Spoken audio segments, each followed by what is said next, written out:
Tower, এই যে টাওয়ারটা আমার পিছনে দেখা যাচ্ছে, এটা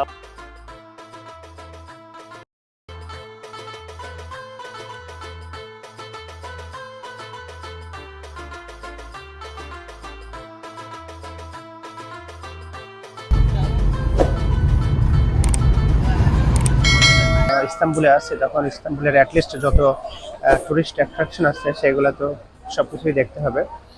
তো আজকে হচ্ছে 12 তারিখ, 12ই আগস্ট। আজকে সকালবেলা অন্য দিনের মতোই বের হয়ে গেলাম। তো আজকে আমরা যে জিনিসটা ভিজিট করব সেটা হচ্ছে এখানকার খুবই একটা iconic building, very historical tourist place.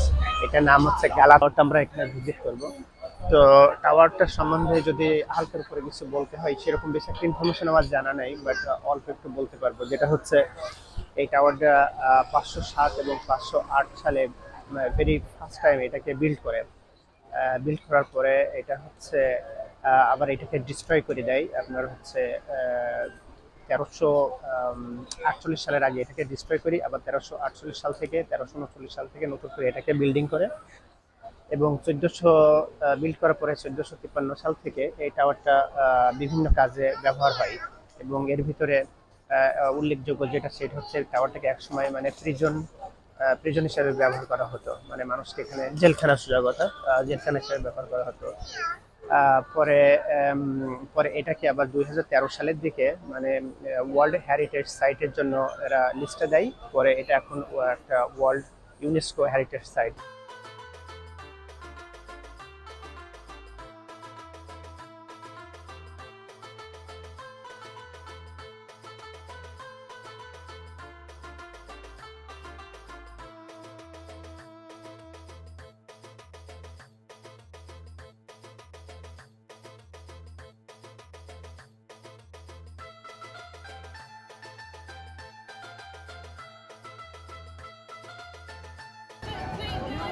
So আমি এখন টাকসিম স্কোয়ারে আসলাম। টাকসিম স্কোয়ার দেখতে অনেক সুন্দর। যেখানে আমার বাম সাইডে একটা সুন্দর একটা বড় একটা মসজিদ আছে, আর এদিকে এখানে খাবার জিনিসের অভাব নেই, যেখানে যাচ্ছে শুধু খাবারের দোকান। এই যে স্কোয়ারটা অনেক সুন্দর। আর অ্যাকচুয়ালি এটা গালাতা টাওয়ার, আমরা যে টাওয়ার দেখতে গেছিলাম কিছুক্ষণ আগে, ওখান থেকে বেশি দূরে না, ওখান থেকে পায়ে হেঁটেই আসা যায়।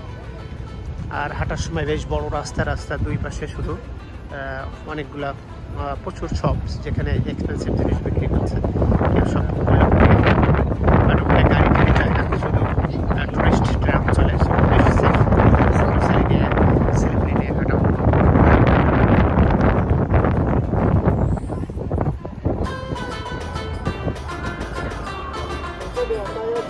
ওই যে ওখানে যে ট্রামটা দেখা যাচ্ছে ওইটাই